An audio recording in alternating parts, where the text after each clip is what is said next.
हाँ, तो 10th class के बच्चों, ये आपका इंग्लिश का बुक है। इस इंग्लिश के बुक का नाम है first flight. First flight English के बुक का नाम है। आपकी भी क्लास में 2 बुक है, आप जानते हो, और इस बुक का नाम है फर्स्ट फ्लाइट और इसका 8th लेसन है। 8th लेसन का नाम है Mijbil the otter. Otter English word है, इसका मतलब होता है उदबिलाव, और मिजबिल यानी कि इस ऑटर का नाम रखा गया था मिजबिल। दरअसल में ये जो स्टोरी है वो गैविन मैक्सवेल का है। इनके राइटर जो हैं वो गैविन मैक्सवेल हैं। गैविन मैक्सवेल इस वक्त इराक में घूम रहे हैं। इराक की कैपिटल राजधानी बगदाद है, वहीं पर ये घूम रहे हैं। और ये इनका एक पेट डॉग था। ये लंदन में रहते हैं और लंदन से अभी इराक किसी काम के बस से आए हैं। तो इनका एक पेट डॉग था, लंदन में रहते, उसकी मृत्यु हो चुकी है। उसके मरने के बाद गैविन मैक्सवेल काफी दुखी रहने लगे हैं। इसलिए इनके किसी दोस्त ने बताया कि जब आपके घर में आपका पेट मर जाए और आप बहुत दुखी हो जाओ, तो उस दुख से उबरने का एक ही तरीका है, और वो है कि आप फिर से एक और पेट पाल लो। वो आपके दुख और तकलीफ को दूर कर देगा। आपको पता है कि अभी थोड़े दिन पहले रतन टाटा जी की मृत्यु हुई है। रतन टाटा जी भी डॉग पाला करते थे। उस डॉग की मृत्यु हो गई। फिर दूसरा डॉग जो पाला, तो जो पहले डॉग का नाम था वही नाम दूसरे डॉग का भी रखा गया।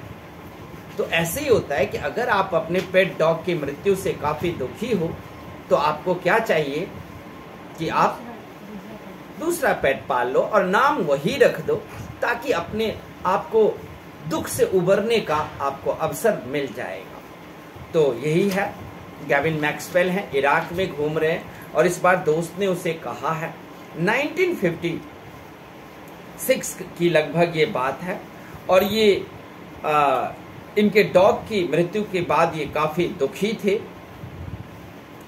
तो यहाँ पर मैं जब वो इराक में आए हैं, तो इराक से वो लंदन, इंग्लैंड में टेलीफोन बुक कराते हैं। उस समय में टेलीफोन का ना बुकिंग होता था 24 घंटे पहले। तो 24 घंटे पहले बुकिंग कराया इन्होंने।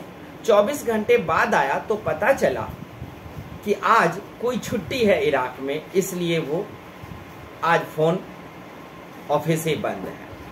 फिर उसके 24 घंटे बाद आए तो पता चला कि आज किसी तरह का कोई मूवमेंट या आंदोलन है, इस वजह से बंद है। फिर 24 घंटे बाद आए, तब उसको उनका फोन जो बुक किया था उसको उस टाइम में ट्रंक कॉल कहा जाता था। ट्रंक कॉल उसको हुआ, लंदन बात किए। वहां से बात करने के बाद जो फ्रेंड इनको बोला था कि एक और पेट पाल लो, तो इस बार इन्होंने डॉग नहीं पालने का विचार किया था। इन्होंने सोचा था कि इस बार मैं कोई कुछ और किसी जीव या जानवर को पालूंगा। किसी ने इनको बोला कि तुम ऑटर पाल लो, उदबिलाव। ऑटर पानी में रहने वाला जीव है, बिल्कुल आप सील मछली भी कह सकते हो, सील के आकार का होता है, वॉलरस जैसे। तो ऑटर पाल लो, और ये पानी पानी पानी ही चाहिए इसको, पानी से बहुत ज्यादा प्यार होता है। कहाँ मिलेगा, कैसे, कब मिलेगा आपको? यहाँ इराक की तरफ कुछ मार्सी लैंड है, दलदली एरिया है।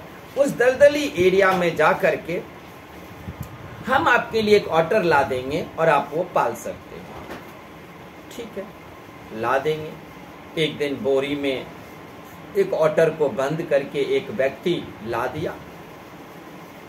जब वो उसको बंद करके लाया, तो ऑटर के खेलने के लिए जितने भी डॉग के खिलौने होते थे ये सारे खरीद लिए थे।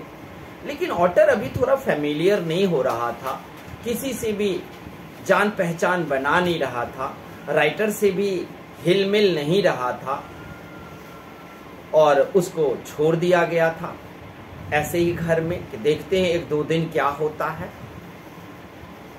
1-2 दिन के बाद जब राइटर एक दिन अपने बेड पर सोए हुए थे, तो उनको अपने पैर में कुछ सटा हुआ ठंडा ठंडा सा लग रहा था। उन्होंने सोचा ये ठंडा ठंडा सा क्या लग रहा है। तब देखा कि उनसे पैर से सटकर ऑटर बैठा हुआ था। उन्होंने अब सोच लिया मैं इसका नाम रख दूंगा, अब ये फ्रेंडली हो गया। उनका नाम इन्होंने रखा मिजबिल।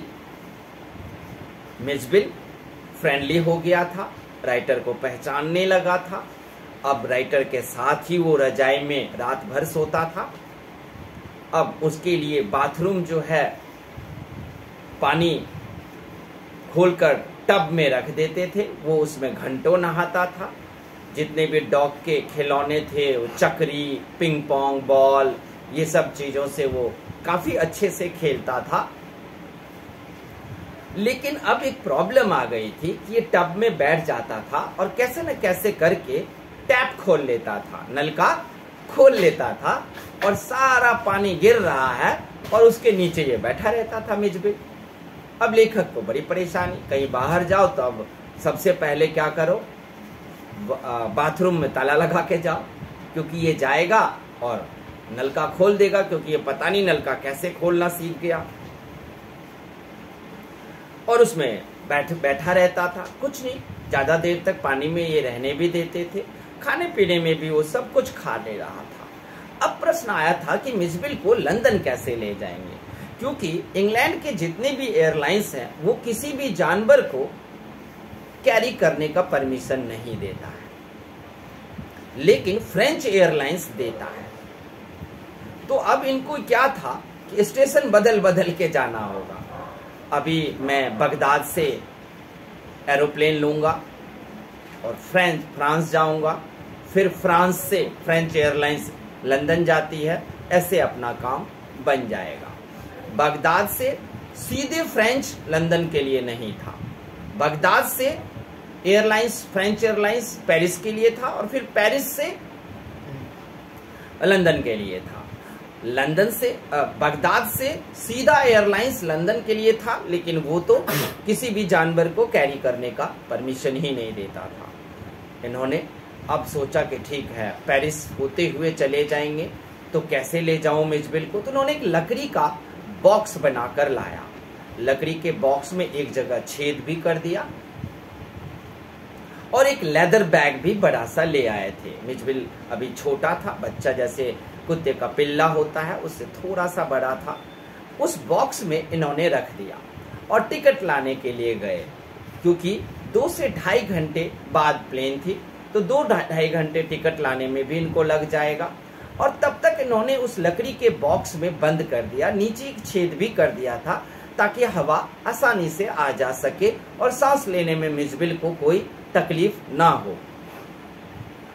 ये 2 घंटे बाद जब लौट के आए तो देखे और देखकर डर भी गए, क्योंकि जहां पर इन्होंने बॉक्स में छेद किया था उस बॉक्स के पर में खून के धब्बे थे।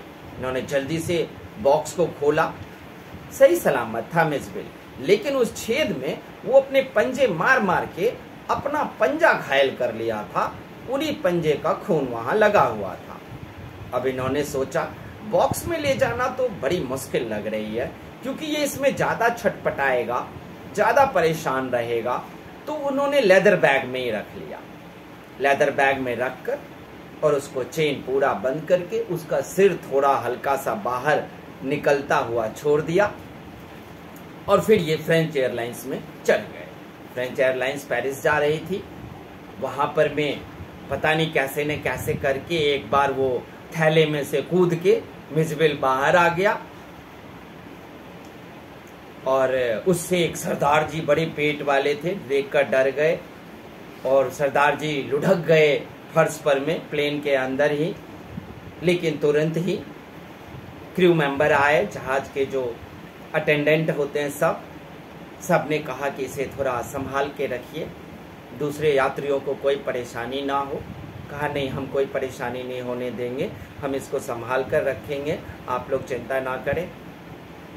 और इस तरीके से पेरिस से फिर लंदन आ गए। लंदन आने के बाद वो अपने घर में रहते थे। अब ये रोज सुबह मिजबिल को लेकर के टहलने जाते थे। तो सबसे बड़ी प्रॉब्लम इनको अब वॉकिंग में आ रही थी कि लोगों के क्वेश्चंस का आंसर देते देते राइटर थक जाते थे। क्या लोग पूछते थे कौन से ब्रीड का डॉग है, कौन से ब्रीड का डॉग है। अब सबको बताते रहो ये डॉग है ही नहीं, ये डॉग है ही नहीं,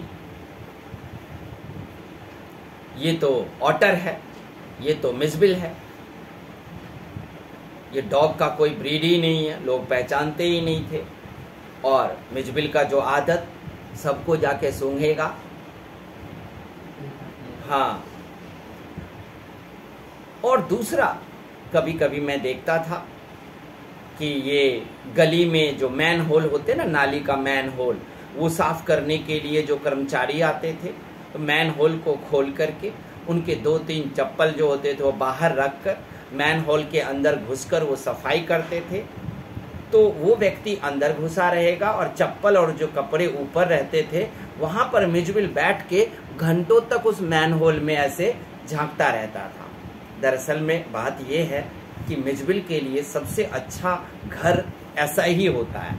वो मार्सीलैंड दलदली एरिया में ऐसे ही गुफा टाइप का, केव टाइप का या मैन होल टाइप की जगह ढूंढ लेता है जिसे वो अपना घर बना लेता है और उसी में वो अपना जीवन बिताता है। तो उसको ऐसा लग रहा था जैसे कोई यहाँ मेरा अपना खुद का आवास हो, इनहैबिटेट हो। और जब उसमें कोई व्यक्ति घुसता था या निकलता था तो इसको ऐसा लगता था जैसे ये मेरे कंपेनियन हो, मेरे साथी हो, इस केव गुफा बिल से बाहर निकल कर आया है और ये हमसे मिलेगा, बातें करेगा। तो यही थी मिजबिल की स्टोरी। आप लोगों को कैसे लगी? अब आप लोगों को क्या करना है कि हमने तो समरी बताया है बच्चों, ये बात ध्यान रखना। समरी के बाद आपको लाइन बाय लाइन पढ़नी है और कुछ जानकारियां हो सकती है मेरे से छूट गया हो, वो भी आप लोगों को पूरा करना है। ऑनलाइन बच्चों से रिक्वेस्ट है, अच्छा लगे तो सब्सक्राइब जरूर मेरे चैनल को कर देना, ये मेरा रिक्वेस्ट है। और एक्स्ट्रा क्वेश्चन भी आप लोग निकाल लेना क्योंकि एनसीईआरटी में आप जानते ही हो 2, 4, 5 क्वेश्चन हैं। आजकल क्वेश्चन अब 10th में भी लेसन कोलैबोरेट करके दे रहे हैं, ये बात याद रखना आप लोग। लेसन कोलैबोरेट हो रहा है, कैरेक्टर कोलैबोरेट हो रहा है, तब क्वेश्चन वैल्यू बेस्ड का क्वेश्चन बनता है। तो आपको डीपली जाकर स्टडी करना है और जो कुछ मैंने छोड़ दिया हो उसे भी मेरे से आकर पूछना है कि ये क्या था, ये क्या था। जितना आप लोग क्वेरी करोगे, क्वेश्चन करोगे, उतना ज़्यादा अच्छे से आप समझ पाओगे। आप लोग लाइन बाय लाइन जरूर पढ़ना। टीचर लोग आपको समरी देगा, सारांश देगा, लेकिन लाइन बाय लाइन आपको पढ़नी है। एक्स्ट्रा क्वेश्चन बीच से निकालो, उसके आंसर भी खुद निकालो। अगर आप वो नहीं कर पाते हो तो हम एक्स्ट्रा क्वेश्चन आपको लिखवा देंगे। आप लाइन बाय लाइन इसलिए पढ़ो ताकि आप वैल्यू बेस्ड क्वेश्चन जो आएगा उसका जवाब दे सको, क्योंकि उस क्वेश्चन आंसर को आपको दुनिया में कोई नहीं पढ़ा सकता। हम आपको डीपली सेंस में जाने का तरीका बता सकते हैं। अब कोलैबोरेटेड कैरेक्टर का जो क्वेश्चन आएगा उसे मिलान करके आप लोगों को ही आंसर लिखना है। जितना भी कोलैबोरेटेड क्वेश्चन को मिलान नहीं करना आता है वो हम लोगों से क्वेश्चन पूछे, हम सारे टीचर मिलकर आप लोगों की मदद करेंगे। Okay, thank you. और बहुत अच्छा लगे दोस्तों और मेरे प्यारे बच्चों, इस चैनल को सब्सक्राइब भी जरूर कर देना। थैंक यू, धन्यवाद।